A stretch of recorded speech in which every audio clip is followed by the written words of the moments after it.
ਧੰਨ ਵਾਹਿਗੁਰੂ ਜੀ।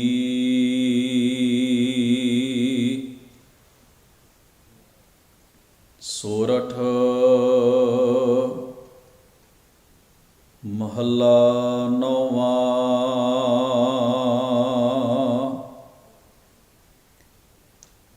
ਮਾਈ ਮਨ ਮੇਰੋ ਬਸ ਨਾਹਿ, ਨਿਸ ਬਾਸੁਰ ਬਿਖਿਅਨ ਕੋ ਧਾਵਤ।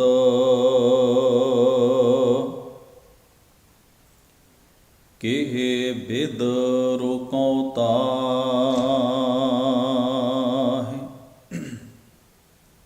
ਮਾਈ ਮਨ ਮੇਰੋ ਬਸ ਨਾਹਿ। ਨਿਸ ਬਾਸੁਰ ਬਿਖਿਅਨ ਕੋ ਧਾਵਤ। ਕੇਹੇ ਬਿਦ ਰੋਕਉ ਤਾਹਿ ਰਹਾਉ। ਵੇਦ ਪੁਰਾਨ ਸਿਮਰਤ ਕੇ ਮਤ ਸੁਨ, ਨਿਮਖ ਨਾਹੀਏ ਬਸਾਵੈ। ਪਰ ਧਨ ਪਰ ਦਾਰਾ ਸਿਉ ਰਚਿਓ, ਬਿਰਥਾ ਜਨਮ ਸਿਰਾਵੈ।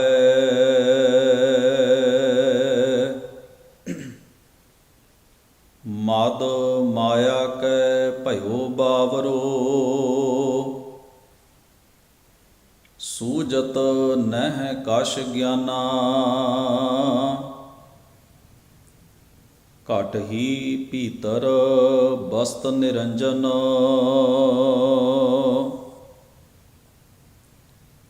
ਤਾਕੋ ਮਰਮ ਨਾ ਜਾਨਾ।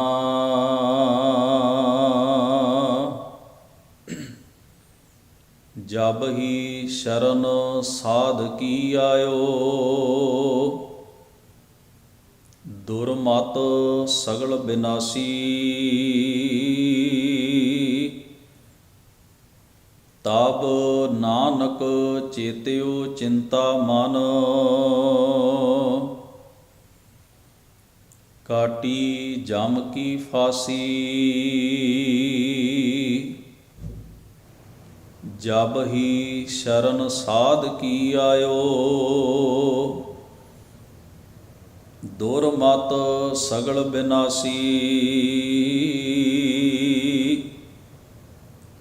ਤਬ ਨਾਨਕ ਚੇਤਿਓ ਚਿੰਤਾ ਮਨ, ਕਾਟੀ ਜਮ ਕੀ ਫਾਸੀ। ਵਾਹਿਗੁਰੂ ਜੀ ਕਾ ਖਾਲਸਾ, ਵਾਹਿਗੁਰੂ ਜੀ ਕੀ ਫਤਿਹ। ਚਵਰ ਤਖਤ ਸਿੰਘਾਸਨ ਦੇ ਮਾਲਕ ਸਤਿਗੁਰੂ ਧੰਨ ਧੰਨ ਗੁਰੂ ਗ੍ਰੰਥ ਸਾਹਿਬ ਸਤਿਗੁਰੂ ਮਹਾਰਾਜ ਦੇ ਪਾਵਨ ਦਰਬਾਰ ਦੀਆਂ ਹਾਜ਼ਰੀਆਂ ਭਰ ਰਹੀ ਗੁਰੂ ਸਵਾਰੀ ਸਾਧ ਸੰਗਤ ਜੀਓ, ਸਤਿਗੁਰੂ ਜੀ ਨੇ ਅਪਾਰ ਬਖਸ਼ਿਸ਼ ਕਿਰਪਾ ਕੀਤੀ ਹੈ। ਸਤ ਸੰਗਤ ਰੂਪ ਵਿੱਚ ਸੱਜ ਕੇ ਆਪ ਜੀ ਨੇ ਸਤਿਗੁਰੂ ਦੀ ਮੁਬਾਰਕ ਬਾਣੀ ਦੇ ਪਾਠ ਅਤੇ ਕੀਰਤਨ ਦਾ ਲਾਹਾ ਪ੍ਰਾਪਤ ਕੀਤਾ ਹੈ। ਉਪਰੰਤ ਆਪ ਜੀ ਨੇ ਨੌਵੇਂ ਸਤਿਗੁਰੂ ਗੁਰੂ ਤੇਗ ਬਹਾਦਰ ਮਹਾਰਾਜ ਜੀ ਦਾ ਉਚਾਰਨ ਕੀਤਾ ਹੋਇਆ ਪਾਵਨ ਸ਼ਬਦ ਰਾਗ ਸੋਰਠ ਦੇ ਵਿੱਚੋਂ, ਜੋ ਕਿ ਗੁਰੂ ਗ੍ਰੰਥ ਸਾਹਿਬ ਜੀ ਦੇ ਅੰਕ ਨੰਬਰ 632 ਅਤੇ 33 ਦੇ ਉੱਤੇ ਸੁਭਾਇਮਾਨ ਹੈ, ਇਸ ਦਾ ਪਾਠ ਸ਼ਰਵਣ ਕੀਤਾ ਹੈ। ਗੁਰੂ ਤੇਗ ਬਹਾਦਰ ਮਹਾਰਾਜ ਜੀ ਦੇ ਸ਼ਬਦਾਂ ਵਿੱਚ ਅਜਿਹੇ ਭਾਵ ਨੂੰ ਬਿਆਨ ਕਰਦੀਆਂ ਹੋਈਆਂ ਪੰਕਤੀਆਂ ਅਕਸਰ ਹੀ ਆਪਾਂ ਕਈ ਥਾਈਂ ਪੜ੍ਹਦੇ ਹਾਂ। ਹੇ ਮੇਰੇ ਅਕਾਲ ਪੁਰਖ ਪਰਮੇਸ਼ਰ ਵਾਹਿਗੁਰੂ, ਮੇਰੇ ਮਨ ਦੀ ਦਸ਼ਾ, ਮੇਰੇ ਮਨ ਦੀ ਅਵਸਥਾ ਵਿਸ਼ੇ ਵਿਕਾਰਾਂ ਵਿੱਚ ਗ੍ਰਸਤ ਹੈ, ਵਿਕਾਰਾਂ ਦੇ ਪ੍ਰਭਾਵ ਵਿੱਚ ਹੈ। ਮੈਂ ਆਪਣੇ ਮਨ ਨੂੰ ਸਮਝਾ ਨਹੀਂ ਪਾ ਰਿਹਾ। ਧਰਮ ਗ੍ਰੰਥਾਂ ਦੇ ਉਪਦੇਸ਼, ਨੇਕ ਲੋਕਾਂ ਦੀ ਸਿਫਤ ਸਲਾਹ ਅਤੇ ਉਹਨਾਂ ਦੀ ਦੱਸੀ ਹੋਈ ਜੁਗਤ ਵੀ ਮੇਰੇ ਮਨ ਉੱਤੇ ਅਸਰ ਨਹੀਂ ਕਰ ਪਾ ਰਹੀ। ही मेरे मालक वाहिगुरू ऐसी बख्शिश करो कि मैं इस अवस्था विचों उभर सकां, बच सकां। ਜਦੋਂ ਅਸੀਂ ਮਹਾਰਾਜ ਦੇ ਇਸ ਭਾਵ ਦੇ ਬਚਨ ਪੜ੍ਹਦੇ ਹਾਂ ਤਾਂ ਸਤਿਗੁਰੂ ਮਹਾਰਾਜ ਦੇ ਅਜਿਹੇ ਬਚਨਾਂ ਦੀ ਡੂੰਘਾਈ ਨੂੰ ਸਮਝਣ ਵਾਸਤੇ ਆਪਾਂ ਇੱਕ ਉਦਾਹਰਣ ਸੌਖੇ ਤਰੀਕੇ ਦੇ ਨਾਲ ਸਭ ਤੋਂ ਪਹਿਲਾਂ ਸਮਝਣ ਦੀ ਕੋਸ਼ਿਸ਼ ਕਰਦੇ ਹਾਂ। ਜਿਵੇਂ ਕੋਈ ਸਰੀਰ ਨੂੰ ਲੱਗਣ ਵਾਲਾ ਰੋਗ ਜਿਹੜਾ ਹੈ ਉਹ ਸਰੀਰ ਦੇ ਉੱਤੇ ਹਾਵੀ ਹੋ ਜਾਏ। ਅੱਜ ਦੇ ਇਸ ਸਮੇਂ ਵਿੱਚ ਆਪਾਂ ਇਸ ਗੱਲ ਨੂੰ ਹੋਰ ਸੌਖਿਆਂ ਸਮਝ ਸਕਦੇ ਹਾਂ। ਜਦੋਂ ਸਾਡੇ ਸਰੀਰ ਦੇ ਅੰਦਰ ਦੀ ਰੋਗ ਨਾਲ ਲੜਨ ਦੀ ਸੱਤਾ ਜਿਹੜੀ ਕੁਦਰਤ ਨੇ ਸਾਡੇ ਸਰੀਰ ਨੂੰ ਬਖਸ਼ੀ ਹੈ, ਜਦੋਂ ਉਹ ਰੋਗ ਦੇ ਸਾਹਮਣੇ ਕਮਜ਼ੋਰ ਪੈ ਜਾਂਦੀ ਹੈ, ਰੋਗ ਸਾਡੇ ਸਰੀਰ ਦੇ ਉੱਤੇ ਹਾਵੀ ਹੋਣਾ ਸ਼ੁਰੂ ਹੋ ਜਾਂਦਾ ਹੈ ਤੇ ਉਸ ਦਾ ਕੋਈ ਫੌਰੀ ਇਲਾਜ ਵੀ ਸਾਡੇ ਸਰੀਰ ਦੇ ਉੱਤੇ ਅਸਰ ਨਹੀਂ ਕਰਦਾ। ਉਹ ਜਿਹੜੀ ਅਵਸਥਾ ਜਾਂ ਦਸ਼ਾ ਜਾਂ ਸਿਚੁਏਸ਼ਨ ਹੁੰਦੀ ਹੈ ਉਹ ਬੜੀ ਬੇਵਸੀ ਵਾਲੀ ਹੁੰਦੀ ਹੈ। ਇਉਂ ਸਮਝੋ ਵੀ ਦੁਸ਼ਮਣ ਸਾਡੇ ਸਾਹਮਣੇ ਖੜਾ ਹੈ, ਉਸ ਤੋਂ ਬਾਅਦ 'ਚ ਨਿਕਲਣ ਦਾ ਸਾਡੇ ਕੋਲ ਰਸਤਾ ਕੋਈ ਨਹੀਂ ਤੇ ਸਾਡੀ ਆਪਣੀ ਤਾਕਤ ਬੜੀ ਥੋੜ੍ਹੀ ਹੈ ਵੀ ਅਸੀਂ ਉਸ ਨਾਲ ਲੜ ਸਕੀਏ। ਉਹ ਜਿਹੜੀ ਕਮਜ਼ੋਰੀ ਦੀ ਅਵਸਥਾ ਹੈ, ਉਹ ਜਿਹੜੀ ਵੀਕਨੈਸ ਆ ਉਸ ਵੇਲੇ, ਉਹ ਜਿਹੜੀ ਬੇਵਸੀ ਤੇ ਮਜਬੂਰੀ ਹੈ ਸਾਡੀ, ਉਹ ਸਾਡੇ ਅੰਦਰ ਨੂੰ ਹੋਰ ਢਹਿੰਦੀ ਕਲਾ ਵਿੱਚ ਲੈ ਜਾਂਦੀ ਹੈ, ਸਾਨੂੰ ਨੀਵੇਂ ਪਾਸੇ ਲੈ ਜਾਂਦੀ ਹੈ। ਇਸ ਮਨੋ ਅਵਸਥਾ ਵਿੱਚ ਸਤਿਗੁਰੂ ਮਹਾਰਾਜ ਨੇ ਆਖਿਆ ਇੱਕ ਤਾਂ ਦੁਸ਼ਮਣ ਤਕੜਾ ਹੈ, ਇੱਕ ਤੁਸੀਂ ਕਮਜ਼ੋਰ ਹੋ, ਉਸ ਦਾ ਸਾਹਮਣਾ ਨਹੀਂ ਕਰ ਪਾ ਰਹੇ, ਤੁਹਾਡੇ ਕੋਲ ਤਾਕਤ ਨਹੀਂ, ਤੁਹਾਡੀ ਪੋਜੀਸ਼ਨ ਐਸੀ ਨਹੀਂ ਕਿ ਤੁਸੀਂ ਉਸ ਦੁਸ਼ਮਣ ਦਾ ਸਾਹਮਣਾ ਕਰ ਸਕੋ। ਉਸ ਵੇਲੇ ਇੱਕ ਚੀਜ਼ ਤੁਹਾਡੀ ਸਹਾਇਤਾ ਕਰ ਸਕਦੀ ਹੈ, ਜੇ ਤੁਸੀਂ ਆਪਣੇ ਅੰਦਰ ਦੇ ਹੌਸਲੇ ਨੂੰ ਤਕੜਿਆਂ ਕਰ ਲਵੋ। ਇਸ ਨੂੰ ਤਾਂ ਡਾਕਟਰ ਵੀ ਮੰਨਦੇ ਨੇ ਵੀ ਜੇ ਬੰਦੇ ਦੀ ਵਿਲ ਪਾਵਰ ਡਾਊਨ ਹੋ ਜਾਏ, ਉਸ ਦੇ ਆਪਣੇ ਅੰਦਰ ਹੀ ਢਹਿੰਦੀ ਕਲਾ ਪਸਰ ਜਾਏ ਤੇ ਕੋਈ ਦਵਾਈ ਵੀ ਉਸ ਉੱਤੇ ਛੇਤੀ ਅਸਰ ਨਹੀਂ ਕਰਦੀ। ਹੁਣ ਜੇ ਕੋਈ ਮਨੁੱਖ ਦੁਸ਼ਮਣ ਨੂੰ ਆਉਂਦਿਆਂ ਵੇਖ ਕੇ ਹੀ ਗਮ ਨਾਲ ਹੀ ਮਰ ਜਾਏ ਤੇ ਉਸ ਨੂੰ ਮਾਰਨ ਦੀ ਲੋੜ ਨਹੀਂ ਪਵੇਗੀ। ਉਸ ਦੀ ਆਪਣੀ ਕਮਜ਼ੋਰੀ ਹੀ ਉਸ ਦਾ ਸਰਵਨਾਸ਼ ਕਰ ਦੇਵੇਗੀ। ਸਤਿਗੁਰੂ ਮਹਾਰਾਜ ਨੇ ਮਨ ਦੀ ਇਸ ਦਸ਼ਾ ਦਾ ਬਿਆਨ ਕੀਤਾ ਹੈ ਵੀ ਮਨ ਵਸ ਵਿੱਚ ਨਹੀਂ ਹੈ, ਕੰਟਰੋਲ ਵਿੱਚ ਨਹੀਂ ਹੈ। ਮਨ ਵਿਕਾਰਾਂ ਦੇ ਦੁਸ਼ਮਣਾਂ ਦਾ ਸਾਹਮਣਾ ਕਰਨ ਦੀ ਤਾਕਤ ਨਹੀਂ ਰੱਖਦਾ, ਸਮਰੱਥਾ ਨਹੀਂ ਰੱਖਦਾ ਤੇ ਮਨ ਦਾ ਕੋਈ ਜ਼ੋਰ ਨਹੀਂ ਪੈ ਰਿਹਾ ਵੀ ਮੈਂ ਮਨ ਦੀ ਇਸ ਅਵਸਥਾ ਨੂੰ ਕਿਵੇਂ ਸਵਾਰਾਂ ਤੇ ਕਿਵੇਂ ਸੁਧਾਰਾਂ। ਪਰ ਮੈਂ ਐਸੀ ਅਵਸਥਾ ਦੇ ਵਿੱਚ ਵੀ ਨਾ ਜਿੱਥੇ ਮੇਰਾ ਜ਼ੋਰ ਘੱਟ ਹੈ, ਮੇਰੀ ਤਾਕਤ ਘੱਟ ਹੈ, ਜਿੱਥੇ ਦੁਸ਼ਮਣ ਬਲੀ ਹੈ, ਉੱਥੇ ਵੀ ਮੈਂ ਉਮੀਦ ਦਾ ਪੱਲਾ ਨਹੀਂ ਛੱਡਿਆ। ਉੱਥੇ ਵੀ ਮੈਂ ਢਹਿੰਦੀ ਕਲਾ ਦੀ ਇੱਕ ਹੋਰ ਬਿਮਾਰੀ ਗਲ ਨਹੀਂ ਪਾ ਲਈ। ਉੱਥੇ ਵੀ ਹੇ ਮੇਰੇ ਮਾਲਕ ਵਾਹਿਗੁਰੂ, ਮੈਂ ਕੇਵਲ ਤੇ ਕੇਵਲ ਮੇਰੇ ਕੋਲ ਉਸ ਵਕਤ ਸਭ ਤੋਂ ਵੱਡੀ ਤਾਕਤ ਹੈ ਤੇਰੇ ਸਾਹਮਣੇ ਅਰਦਾਸ ਕਰਨਾ, ਤੈਨੂੰ ਆਪਣੀ ਮਦਦ ਵਾਸਤੇ ਅਪੀਲ ਕਰਨਾ, ਬੇਨਤੀ ਕਰਨਾ। ਤੇ ਅਰਦਾਸ ਦਾ ਭਾਵ ਕੀ ਹੈ? ਸਮਰਪਿਤ ਹੋਣਾ, ਆਪਣੇ ਅੰਦਰ ਦੀ ਉਸ ਢਹਿੰਦੀ ਕਲਾ ਦੀ ਬਿਮਾਰੀ ਤੋਂ ਨਿਜਾਤ ਪਾਉਣਾ ਤਾਂ ਕਿ ਸਾਹਮਣੇ ਵਾਲੀ ਮੁਸ਼ਕਲ ਦੇ ਉੱਤੇ ਫਤਿਹ ਪਾਈ ਜਾ ਸਕੇ, ਜਿੱਤ ਹਾਸਲ ਕੀਤੀ ਜਾ ਸਕੇ। ਸਤਿਗੁਰੂ ਮਹਾਰਾਜ ਦੇ ਇਸ ਭਾਵ ਨੂੰ ਬਿਆਨ ਕਰਦੇ ਹੋਏ ਗੁਰੂ ਨੌਵੇਂ ਪਾਤਸ਼ਾਹ ਨੇ ਇੱਕ ਜਗ੍ਹਾ ਦੇ ਉੱਤੇ ਹੋਰ ਵੀ ਕਿਹਾ। ਹਜ਼ੂਰ ਕਹਿੰਦੇ ਬਿਰਥਾ ਕਹੋ ਕੌਣ ਸਿਉ ਮਨ ਕੀ, ਮੈਂ ਕਿਸ ਅੱਗੇ ਜਾ ਕੇ ਆਪਣੇ ਮਨ ਦੀ ਪੀੜਾ ਬਿਆਨ ਕਰਾਂ, ਕੌਣ ਹੈ ਜਿਹੜੀ ਮੇਰੀ ਸਹਾਇਤਾ ਕਰੇਗਾ, ਮੇਰੀ ਮਦਦ ਕਰੇਗਾ। ਤੇ ਸਾਹਿਬ ਨੇ ਬਾਣੀ ਵਿੱਚ ਇਸ ਦਾ ਉੱਤਰ ਵੀ ਦਿੱਤਾ ਹੈ, ਜੀ ਕੀ ਬਿਰਥਾ ਹੋਏ ਸੋ ਗੁਰ ਪੈ ਅਰਦਾਸ ਕਰ। ਸਤਿਗੁਰੂ ਮਹਾਰਾਜ ਤਾਂ ਇੱਕ ਜਗ੍ਹਾ ਤੇ ਐਸਾ ਵੀ ਬਿਆਨਦੇ ਨੇ, ਭਗਤ ਰਵਿਦਾਸ ਜੀ, ਜਿਸ ਵੇਲੇ ਮੈਂ ਉਹ ਸ਼ਬਦ ਪੜ੍ਹਦਾ ਉਹਨਾਂ ਦਾ ਤੇ ਗੁਰੂ ਨੌਵੇਂ ਪਾਤਸ਼ਾਹ ਦਾ ਇਹ ਸ਼ਬਦ ਹੂ ਬਹੂ ਇੱਕੇ ਭਾਵ ਨੂੰ ਬਿਆਨ ਕਰਦੇ ਹੋਏ ਦ੍ਰਿਸ਼ਟੀ ਗੋਚਰ ਹੁੰਦੇ ਨੇ। ਸਾਹਿਬ ਸਤਿਗੁਰੂ ਗੁਰੂ ਨੌਵੇਂ ਪਾਤਸ਼ਾਹ ਜੀ ਨੇ ਜੋ ਕਿਹਾ ਤੇ ਬਾਬਾ ਰਵਿਦਾਸ ਸਾਹਿਬ ਜੀ ਨੇ ਜੋ ਆਖਿਆ, ਉਹ ਕਹਿੰਦੇ ਨੇ ਨਾਥ ਕਛੂ ਨਾ ਜਾਣੋ, ਹੇ ਮੇਰੇ ਮਾਲਕ ਪਰਮੇਸ਼ਰ, ਮੈਂ ਕੋਈ ਜੁਗਤ ਨਹੀਂ ਜਾਣਦਾ, ਕੋਈ ਹੱਲ ਨਹੀਂ ਮੇਰੇ ਕੋਲ।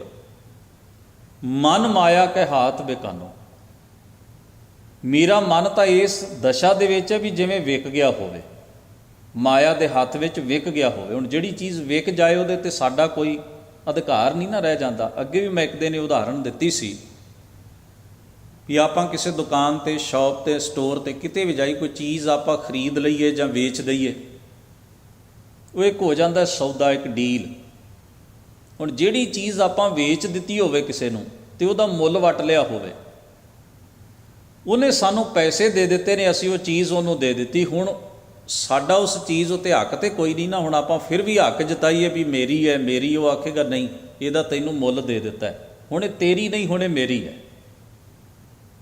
ਜਿਸ ਵੇਲੇ ਭਗਤ ਜੀ ਇਹ ਕਹਿੰਦੇ ਨਾ, ਮਨ ਮਾਇਆ ਕੇ ਹਾਥ ਬਿਕਾਨੋ, ਮਨ ਨੂੰ ਮੈਂ ਮਾਇਆ ਦੇ ਹੱਥ ਵੇਚ ਦਿੱਤਾ ਅਤੇ ਮਾਇਆ ਦੇ ਚਸਕੇ ਮੈਂ ਹੰਢਾਏ ਨੇ ਅਤੇ ਮਨ ਵੇਚ ਦਿੱਤਾ। ਹੁਣ ਮਨ ਮੇਰੇ ਕੰਟਰੋਲ ਵਿੱਚ ਨਹੀਂ ਹੈ। ਹੁਣ ਕੌਣ ਹੈ ਜਿਹੜਾ ਮਨ ਦਾ ਕਬਜ਼ਾ ਦੁਬਾਰਾ ਮੈਨੂੰ ਦਵਾਏ? ਸਤਿਗੁਰੂ ਸੱਚੇ ਪਾਤਸ਼ਾਹ ਕਹਿੰਦੇ ਨੇ, ਤੁਮ ਕਹੀਅਤ ਹੋ ਜਗਤ ਗੁਰ ਸੁਆਮੀ, ਹਮ ਕਹੀਅਤ ਕਲ ਜੁਗ ਕੇ ਕਾਮੀ, ਇਨ ਪੰਚਨ ਮੇਰੋ ਮਨ ਜੋ ਬਿਗਾਰਿਓ, ਪਲ ਪਲ ਹਰ ਜੀ ਤੇ ਅੰਤਰ ਪਾਰਿਓ। ਕਹਿੰਦੇ ਇਹਨਾਂ ਪੰਜਾਂ ਵਿਕਾਰਾਂ ਨੇ ਮੇਰੇ ਮਨ ਦੀ ਦਸ਼ਾ ਨੂੰ ਵਿਗਾੜ ਸੁੱਟਿਆ। ਮਨ ਅਨਕੰਟਰੋਲ ਹੈ ਅਤੇ ਇਸ ਮਨ ਦੇ ਵਿਗਾੜ ਸਦਕਾ ਹਰ ਪਲ ਹਰ ਘੜੀ ਮੇਰੀ ਪਰਮੇਸ਼ਰ ਵਾਹਿਗੁਰੂ ਨਾਲੋਂ ਵਿੱਥ ਬਣਦੀ ਜਾ ਰਹੀ ਹੈ, ਦੂਰੀ ਬਣਦੀ ਜਾ ਰਹੀ ਹੈ। ਅਤੇ ਦੂਰੀ ਇੰਨੀ ਵੱਡੀ ਹੋ ਗਈ, ਹੁਣ ਜਿੰਨਾ ਅਸੀਂ ਕਿਸੇ ਚੀਜ਼ ਤੋਂ ਦੂਰ ਜਾਵਾਂਗੇ ਓਨਾ ਸਾਨੂੰ ਵਾਪਸ ਆਉਣ 'ਤੇ ਵੀ ਤਾਂ ਜ਼ੋਰ ਲਾਉਣਾ, ਸਫ਼ਰ ਤਾਂ ਓਨਾ ਹੀ ਪਏਗਾ ਨਾ। ਹੁਣ ਮੰਨ ਲਓ ਅਸੀਂ ਘਰ ਤੋਂ ਚੱਲੇ ਹਾਂ, ਗੁਰਦੁਆਰਾ ਸਾਹਿਬ ਆਏ ਹਾਂ, ਜਿੰਨਾ ਡਿਸਟੈਂਸ, ਜਿੰਨੀ ਦੂਰੀ ਸਾਡੇ ਘਰ ਤੋਂ ਅਸੀਂ ਤੈਅ ਕੀਤੀ ਗੁਰਦੁਆਰਾ ਸਾਹਿਬ ਆਉਣ ਲਈ, ਇੰਨੀ ਦੂਰੀ ਤੈਅ ਕਰਾਂਗੇ ਤੇ ਘਰ ਜਾਵਾਂਗੇ ਨਾ। ਦੂਰੀ ਤਾਂ ਇੱਕੋ ਜਿਹੀ ਹੈ। ਜਿੰਨੀ ਦੂਰੀ ਪਰਮੇਸ਼ਰ ਨਾਲੋਂ ਵੱਧ ਰਹੀ ਹੈ, ਇਸ ਦੂਰੀ ਨੂੰ ਮਿਟਾਉਣ ਵਾਸਤੇ ਵਾਪਸੀ ਦਾ ਸਫ਼ਰ ਵੀ ਓਨਾ ਹੀ ਹੋਏਗਾ, ਯਤਨ ਵੀ ਓਨਾ ਹੀ ਹੋਏਗਾ।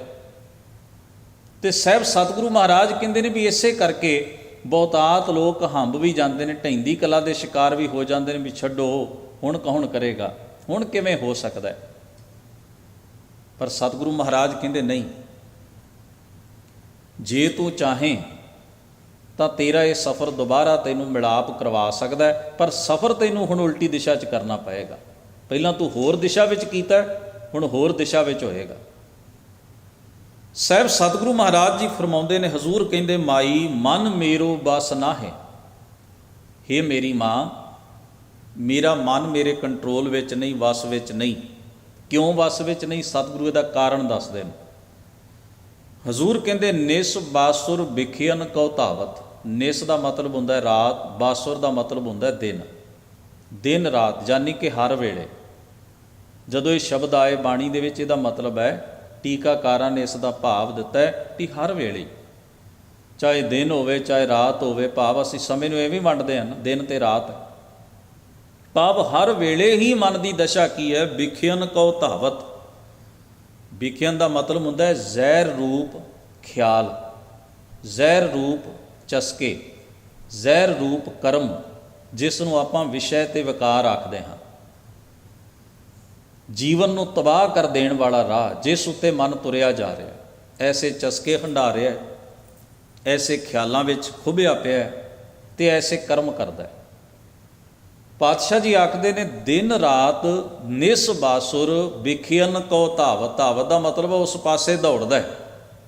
ਕਿ ਬਿਦ ਰੋਕੋਂ ਤਾਂ ਹੈ, ਉਹ ਕਿਹੜੀ ਵਿਧੀ ਹੈ, ਕਿਹੜੀ ਜੁਗਤ ਹੈ, ਕਿਹੜਾ ਤਰੀਕਾ ਹੈ, ਕਿਹੜੀ ਤਕਨੀਕ ਹੈ ਕਿ ਵਿਕਾਰਾਂ ਵੱਲ ਨੂੰ ਭੱਜਦੇ ਹੋਏ, ਦੌੜਦੇ ਹੋਏ ਮਨ ਨੂੰ ਮੈਂ ਰੋਕ ਲਵਾਂ, ਮੈਂ ਠੱਲ ਲਵਾਂ, ਇਸ ਨੂੰ ਵਾਪਸ ਮੋੜ ਲਿਆਵਾਂ।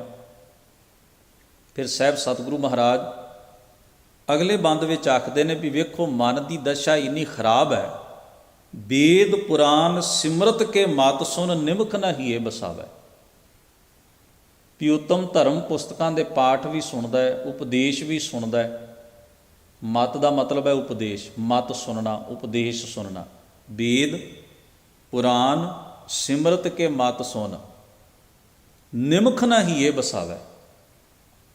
ਨਿਮਖ ਦਾ ਮਤਲਬ ਹੁੰਦਾ ਹੈ ਇੱਕ ਅੱਖ ਝਮਕਣ ਜਿੰਨਾ, ਭਾਵ ਬਿਲਕੁਲ ਥੋੜ੍ਹਾ ਜਿਹਾ ਸਮਾਂ,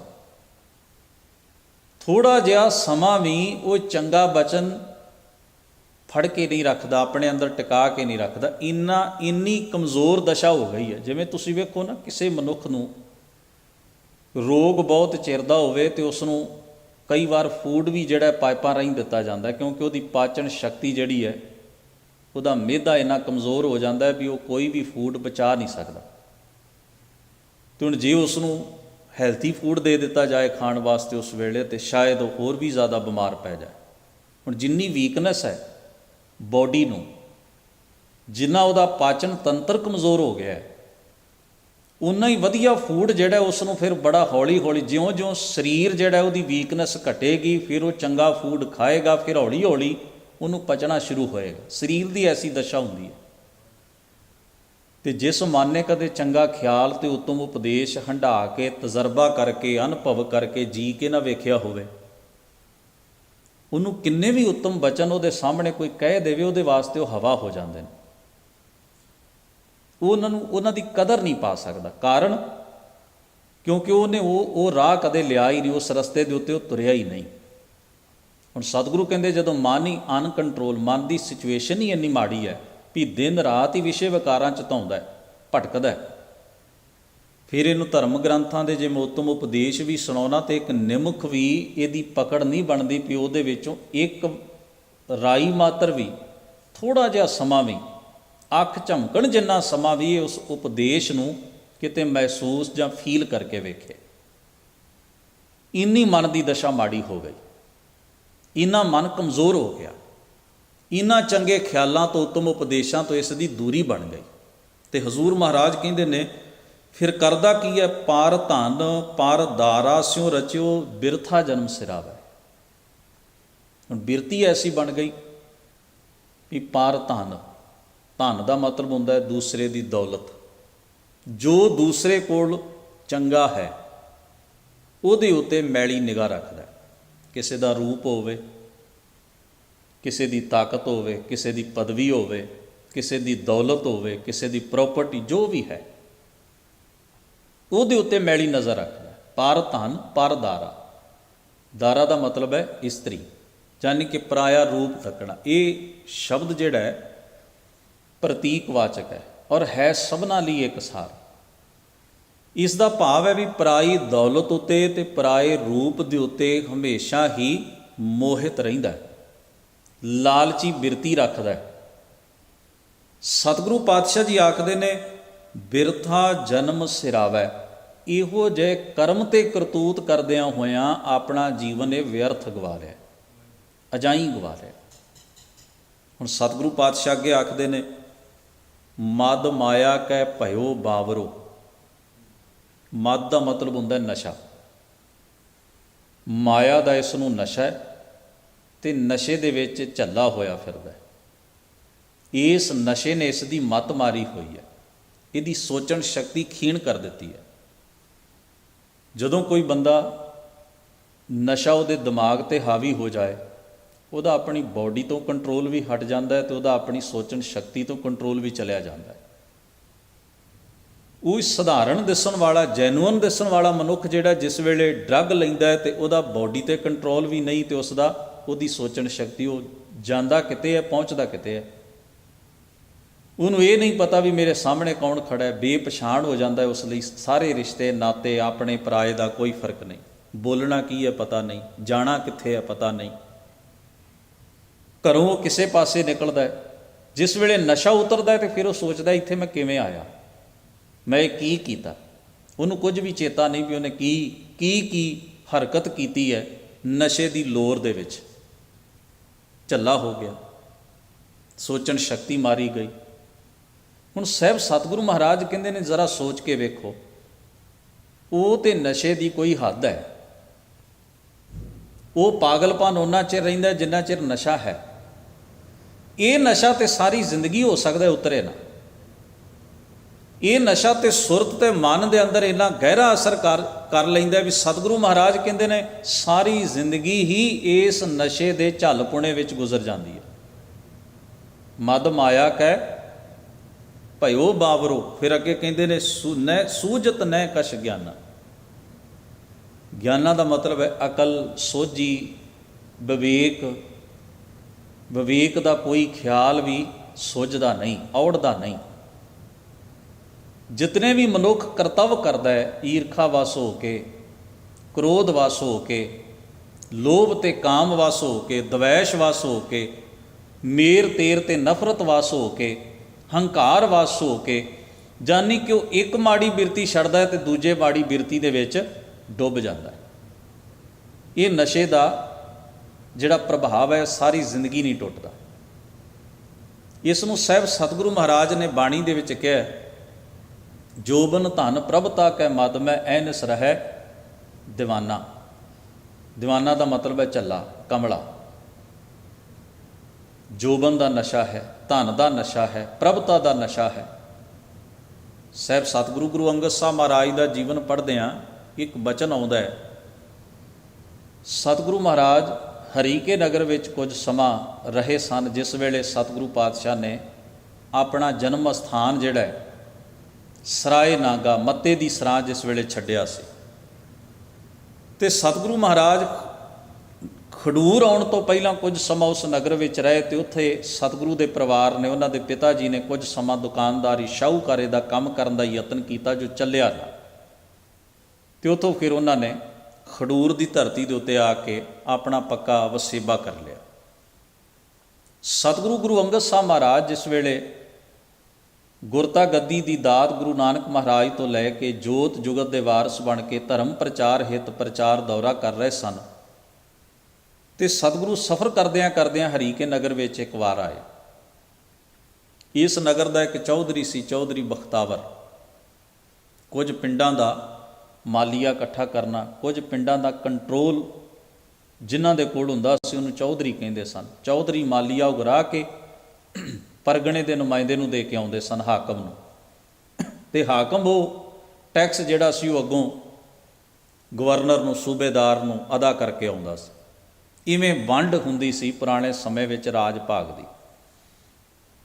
ਸਤਿਗੁਰੂ ਮਹਾਰਾਜ ਸੰਗਤ ਵਿੱਚ ਪਲੰਘ ਦੇ ਉੱਤੇ ਬਿਰਾਜਮਾਨ ਨੇ ਅਤੇ ਸੰਗਤ ਸਾਰੀ ਸੱਜੀ ਹੋਈ ਉਪਦੇਸ਼ ਦੇ ਰਹੇ ਨੇ। ਚੌਧਰੀ ਬਖਤਾਵਰ ਗੁਰੂ ਸਾਹਿਬ ਦਾ ਪੁਰਾਣਾ ਜਾਣੂ ਸੀ। ਇਸ ਨੂੰ ਪਤਾ ਲੱਗਿਆ ਮਹਾਰਾਜ ਆਏ ਨੇ ਅਤੇ ਹਜ਼ੂਰ ਦੇ ਦਰਸ਼ਨ ਕਰਨ ਵਾਸਤੇ ਵੀ ਸੰਗਤ ਵਿੱਚ ਆਇਆ। ਹੁਣ ਸੰਗਤ ਵਿੱਚ ਆਇਆ ਅਤੇ ਆਉਂਦਿਆਂ ਇਸ ਨੂੰ ਸੁੱਝਿਆ ਕੁਝ ਨਾ, ਜਿੱਥੇ ਸਤਿਗੁਰੂ ਪਾਤਸ਼ਾਹ ਬਿਰਾਜਮਾਨ ਸਨ, ਪਲੰਘ ਦੇ ਉੱਤੇ ਨਾਲ ਆ ਕੇ ਬੈਠ ਗਿਆ। ਦੀਵਾਨ ਦੀ ਸਮਾਪਤੀ ਹੋਈ, ਸੰਗਤ ਉੱਠ ਕੇ ਚਲੀ ਗਈ, ਵਿਦਾ ਹੋਈ। ਸਾਹਿਬ ਸਤਿਗੁਰੂ ਮਹਾਰਾਜ ਨੇ ਚੌਧਰੀ ਦਾ ਹਾਲ ਚਾਲ ਪੁੱਛਿਆ। ਰਸਮੀ ਗੱਲਬਾਤ ਤੋਂ ਬਾਅਦ ਮਹਾਰਾਜ ਸੱਚੇ ਪਾਤਸ਼ਾਹ ਨੇ ਇੱਕ ਬਚਨ ਕੀਤਾ। ਹਜ਼ੂਰ ਕਹਿਣ ਲੱਗੇ ਵੀ ਚੌਧਰੀ, ਜਿਸ ਵੇਲੇ ਤੁਸੀਂ ਸੰਗਤ ਵਿੱਚ ਆਏ, ਮੈਂ ਤੁਹਾਡੇ ਚਿਹਰੇ ਦੇ ਉੱਤੇ ਬੜੀ ਦੁਬਿਧਾ ਪੜੀ ਹੈ।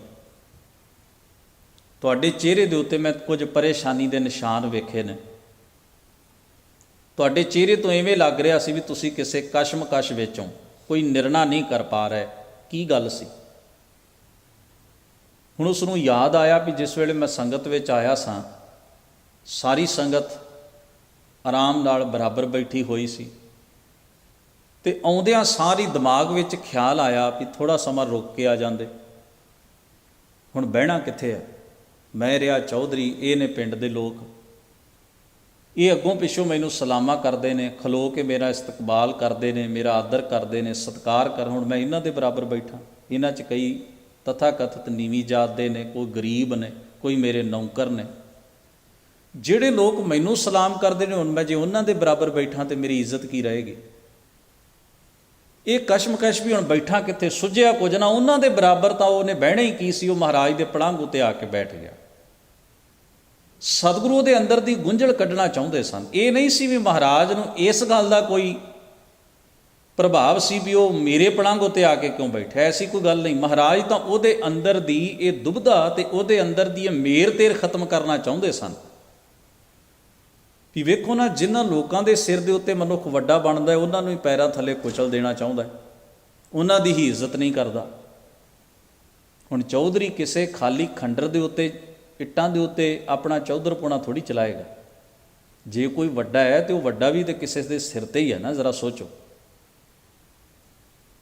ਹੁਣ ਜੇ ਮਕਾਨ ਦੀਆਂ ਉੱਪਰਲੀਆਂ ਬਿਲਡਿੰਗਾਂ ਨੇ, ਕਿਸੇ ਬਿਲਡਿੰਗ ਦੀਆਂ ਉੱਪਰਲੀਆਂ ਮੰਜ਼ਲਾਂ ਨੇ, ਖੜੀਆਂ ਦੇ ਨੀਂਹ ਦੇ ਉੱਤੇ ਹੀ ਨੇ ਨਾ, ਮਨੁੱਖ ਨੂੰ ਹਮੇਸ਼ਾ ਗਰੂਰ ਰਹਿੰਦਾ ਵੀ ਮੈਂ ਵੱਡਾ ਆਪਣੇ ਆਪ ਕਰਕੇ। ਕੋਈ ਸੰਸਾਰ ਦਾ ਐਸਾ ਮਨੁੱਖ ਨਹੀਂ ਹੈ ਜਿਹੜਾ ਆਪਣੇ ਆਪ ਵਿੱਚ ਵੱਡਾ ਹੋਵੇ। ਉਹਨੂੰ ਵੀ ਕੋਈ ਸਤਿਕਾਰ ਦਿੰਦਾ ਤੇ ਉਹ ਵੱਡਾ ਬਣਦਾ। ਕੋਈ ਹੈ ਜਿਹੜਾ ਉਹਨੂੰ ਬਣਾਉਣ ਵਾਲਾ ਹੈ, ਉਹਨੂੰ ਸਵਾਰਨ ਵਾਲਾ ਹੈ, ਉਹਨੂੰ ਉੱਚਿਆਂ ਕਰਨ ਵਾਲਾ ਹੈ। ਸਤਿਗੁਰੂ ਨੇ ਆਖਿਆ ਸਗੋਂ ਸਾਨੂੰ ਉਸ ਰੁੱਖ ਵਰਗੇ ਹੋ ਜਾਣਾ ਚਾਹੀਦਾ ਹੈ, ਜਿਵੇਂ ਉਸ ਟਾਹਣੀ ਨੂੰ ਫਲ ਲੱਗਦਾ ਤੇ ਉਹ ਨਿਉ ਜਾਂਦੀ ਹੈ। ਇਸੇ ਤਰ੍ਹਾਂ ਗੁਣਵਾਨ ਮਨੁੱਖ ਇਹ ਹੈ ਜਿਹਦੇ ਅੰਦਰ ਹੁਨਰ ਹੈ, ਕਲਾ ਹੈ, ਕੋਈ ਬਰਕਤ ਬਖਸ਼ਿਸ਼ ਮਾਲਕ ਨੇ ਦਿੱਤੀ ਹੈ। ਉਹਨੂੰ ਸਗੋਂ ਕਿਰਤੱਗਿਆ ਹੋਣਾ ਚਾਹੀਦਾ ਹੈ, ਨਿਮਰਤਾ 'ਚ ਆਉਣਾ ਚਾਹੀਦਾ ਵੀ ਵਾਹਿਗੁਰੂ ਨੇ ਬਖਸ਼ਿਸ਼ ਖੌਰੇ ਕਿਹਦੇ ਕਦਮਾਂ ਸਦਕਾ, ਕਿਹਦੀ ਮਿਹਨਤ ਸਦਕਾ ਮੇਰੀ ਝੋਲੀ 'ਚ ਪਾਈ ਹੈ। ਇਹ ਉਹਦੇ ਹੋਰ ਵਡੱਪਣ ਦੀ ਨਿਸ਼ਾਨੀ। ਆਪਸ ਕਹੋ ਜੋ ਜਾਣੈ ਨੀਚਾ, ਸੋ ਗਨੀਐ ਸਭ ਤੇ ਉੱਚਾ। ਅਖੀਰ ਉਸਨੇ ਆਪਣੀ ਵੇਦਨਾ ਸੁਣਾਈ, ਕਹਿਣ ਲੱਗਿਆ ਮਹਾਰਾਜ ਇਹ ਦੁਬਦਾ ਸੀ ਮੇਰੇ ਮਨ 'ਚ। ਸਤਿਗੁਰੂ ਨੇ ਸਮਝਾਇਆ। ਮਹਾਰਾਜ ਨੇ ਆਖਿਆ ਕਿਸੇ ਨੂੰ ਉਹਦੀ ਬਰਾਦਰੀ, ਉਹਦੀ ਜ਼ਾਤ ਜਾਂ ਉਹਦੀ ਦੌਲਤ ਕਰਕੇ ਵੱਡਾ ਛੋਟਾ ਨਹੀਂ ਸਮਝਣਾ ਚਾਹੀਦਾ। ਤੁਸੀਂ ਚੌਧਰੀ ਹੋ, ਇਹ ਲੋਕ ਤੁਹਾਡਾ ਸਤਿਕਾਰ ਕਰਦੇ ਨੇ ਤੇ ਇਹਨਾਂ ਦੇ ਸਤਿਕਾਰ ਕਰਨ ਕਰਕੇ ਹੀ ਤੁਹਾਡਾ ਸਤਿਕਾਰ ਹੈ। ਜੇ ਤੁਸੀਂ ਇਹਨਾਂ ਨੂੰ ਨੀਚ, ਨੀਵੇਂ ਤੇ ਨਫ਼ਰਤ ਦੇ ਪਾਤਰ ਸਮਝੋਗੇ ਤੇ ਖਿਆਲ ਵਿੱਚ ਰੱਖਣਾ, ਇਹ ਚੌਧਰਾਂ ਦੀਆਂ ਪਦਵੀਆਂ ਬਦਲਦਿਆਂ ਵਕਤ ਨਹੀਂ ਲੱਗਦਾ, ਇਹ ਕਿਸੇ ਦੀਆਂ ਬੱਝੀਆਂ ਥੋੜ੍ਹੀ ਹੁੰਦੀਆਂ ਨੇ। ਇਹ ਦੁਬਦਾ ਤੁਹਾਡੇ ਮਨ ਵਿੱਚ ਹੈ ਤਾਂ ਹੀ ਤੁਹਾਡੇ ਚਿਹਰੇ ਦੇ ਉੱਤੇ ਆਈ। ਜੇ ਤੁਸੀਂ ਮਨ ਵਿੱਚ ਇਹ ਰੱਖੋ ਹੀ ਨਾ ਚੀਜ਼ ਤੇ ਤੁਸੀਂ ਵੀ ਸੁਖੀ ਰਹੋਗੇ। ਤੁਹਾਡਾ ਅਦਬ ਜਿਹੜਾ ਹੈ ਅੱਜ ਪਦਵੀ ਦਾ ਹੁੰਦਾ, ਫਿਰ ਤੁਹਾਡੇ ਜੀਵਨ ਦਾ ਵੀ ਹੋਏਗਾ। ਸਤਿਗੁਰੂ ਨੇ ਅਸਲ ਨੁਕਤਾ ਕੀ ਸਮਝਾਇਆ ਵੀ ਇਹ ਨਸ਼ਾ, ਤੁਸੀਂ ਦੌਲਤ ਦਾ, ਤੁਸੀਂ ਪ੍ਰਭਤਾ ਦਾ, ਤੁਸੀਂ ਵਡਿਆਈ ਦਾ ਇੱਕ ਨਸ਼ਾ ਪਾਲ ਕੇ ਬਹਿ ਗਏ। ਉਸ ਨਸ਼ੇ ਦੇ ਵਿੱਚ ਤੁਹਾਨੂੰ ਸੁੱਝਦਾ ਨਹੀਂ ਵੀ ਇਹ ਵੀ ਰੱਬ ਦੇ ਬੰਦੇ ਨੇ, ਇਹ ਵੀ ਇਨਸਾਨ ਨੇ। ਗਰੀਬੀ ਅਮੀਰੀ ਆਪਣੀ ਜਗ੍ਹਾ 'ਤੇ ਹੈ, ਪਦਵੀ ਆਪਣੀ ਜਗ੍ਹਾ 'ਤੇ ਹੈ, ਫਿਰ ਇਨਸਾਨ ਦਾ ਰੁਤਬਾ ਤਾਂ ਹੈ ਨਾ ਕਿਸੇ ਕੋਲ। ਸਾਹਿਬ ਸਤਿਗੁਰੂ ਜੀ ਫਰਮਾਉਂਦੇ ਨੇ ਸੂਝਤ ਨਹਿ ਕਛ ਗਿਆਨਾ, ਕੋਈ ਵਿਵੇਕ ਦਾ ਖਿਆਲ ਨਹੀਂ ਸੁੱਝਦਾ, ਫੁਰਦਾ ਨਹੀਂ। ਘਟ ਹੀ ਭੀਤਰ ਬਸਤ ਨਿਰੰਜਨ ਤਾ ਕੋ ਮਰਮ ਨਾ ਜਾਣਾ, ਘਟ ਹੀ ਹਿਰਦੇ ਵਿੱਚ ਜਿਹੜਾ ਮਾਇਆ ਦੇ ਪ੍ਰਭਾਵ ਤੋਂ ਮੁਕਤ ਪਰਮੇਸ਼ਰ ਵਾਹਿਗੁਰੂ ਦੀ ਜੋਤ ਹੈ, ਜਿਹੜੀ ਉਹ ਅਕਾਲ ਪੁਰਖ ਦੀ ਸੱਤਾ ਜਿਹੜੀ ਸਾਡੇ ਅੰਦਰ ਹੈ, ਉਹਦਾ ਅਸੀਂ ਭੇਤ ਨਹੀਂ ਪਾ ਸਕਦੇ। ਸਾਰੀ ਜ਼ਿੰਦਗੀ ਉਸ ਦਾ ਉਹਨੂੰ ਅਸੀਂ ਮਹਿਸੂਸ ਨਹੀਂ ਕਰਦੇ। ਤੇ ਹਜ਼ੂਰ ਕਹਿੰਦੇ ਨੇ ਫਿਰ ਕਿਵੇਂ ਮਸਲਾ ਹੱਲ ਹੋਏਗਾ? ਜਬ ਹੀ ਸ਼ਰਨ ਸਾਧ ਕੀ ਆਇਓ, ਦੁਰਮਤ ਸਗਲ ਬਿਨਾਸੀ। ਜਦੋਂ ਗੁਰੂ ਦੀ ਸੋਭਤ ਤੇ ਸੰਗਤ ਵਿੱਚ ਆਈਦਾ, ਸਤਿਗੁਰੂ ਗਿਆਨ ਨਾਲ ਸਾਂਝ ਬਣਾਈ ਦੀ ਹੈ, ਸਤਿਗੁਰੂ ਉਪਦੇਸ਼ ਨਾਲ ਜੁੜੀਦਾ, ਫਿਰ ਮਹਾਰਾਜ ਕਹਿੰਦੇ ਨੇ ਭੈੜੀ ਮੱਤ ਹੌਲੀ ਹੌਲੀ ਹੌਲੀ ਹੌਲੀ ਅੰਦਰੋਂ ਘਟਦੀ ਜਾਂਦੀ ਹੈ, ਸੁਰਤ ਤੋਂ ਮੈਲ ਲੈਂਦੀ ਹੈ। ਮਨ ਦੇ ਭੈੜੇ ਵਿਕਲਪ ਫੁਰਨੇ ਜਿਹੜੇ ਨੇ ਉਹ ਹੌਲੀ ਹੌਲੀ ਛੱਡਣੇ ਸ਼ੁਰੂ ਹੋ ਜਾਈਦਾ। ਫਿਰ ਚੰਗੇ ਪਾਸੇ ਨੂੰ ਸਫ਼ਰ ਹੁੰਦਾ ਹੈ। ਪ੍ਰੈਕਟਿਸ ਤੇ ਅਭਿਆਸ ਉੱਤਮ ਉਪਦੇਸ਼ਾਂ ਤੇ ਖਿਆਲਾਂ ਦਾ ਹੁੰਦਾ ਹੈ। ਮੁਸ਼ਕਲ ਤੇ ਹੁੰਦੀ ਹੈ, ਮਹਾਂ ਕਰੜੀ ਇਸ ਨੂੰ ਕਾਰ ਕਹਿ ਪਰ ਸੁਖ ਸਾਰ ਵੀ ਕਹਿ ਨਾਲ। ਸਾਹਿਬ ਸਤਿਗੁਰੂ ਆਖਦੇ ਨੇ ਫਿਰ ਕੀ ਹੁੰਦਾ ਹੈ? ਤਬ ਨਾਨਕ ਚੇਤਿਓ ਚਿੰਤਾਵਨ ਕਾਟੀ ਜਮ ਕੀ ਫਾਸੀ। ਤਦੋਂ ਫਿਰ ਗੁਰੂ ਉਪਦੇਸ਼ ਦਾ ਸਦਕਾ ਵਾਹਿਗੁਰੂ ਪਰਮੇਸ਼ਰ ਦੇ ਆਪਣੇ ਹੀ ਅੰਦਰ ਹੋਣ ਦਾ ਅਹਿਸਾਸ ਹੋ ਜਾਂਦਾ ਹੈ। ਸਾਰੀਆਂ ਚਿੰਤਾਵਾਂ ਤੇ ਅੰਦਰ ਦੀਆਂ ਦੁਬਿਧਾ, ਕਨਫਿਊਜ਼ਨ, ਅੰਦਰ ਦੇ ਭੈੜ ਜਿਹੜੇ ਨੇ ਉਹ ਹੌਲੀ ਹੌਲੀ ਛੁੱਟਦੇ ਜਾਂਦੇ ਨੇ। ਤੇ ਫਿਰ ਓੜਕ ਨੂੰ ਕੀ ਹੁੰਦਾ ਹੈ? ਕਾਟੀ ਜਮ ਕੀ ਫਾਸੀ, ਆਤਮਿਕ ਮੌਤ ਦੀ ਫਾਹੀ ਗੜੋਂ ਲੈ ਜਾਂਦੀ ਹੈ।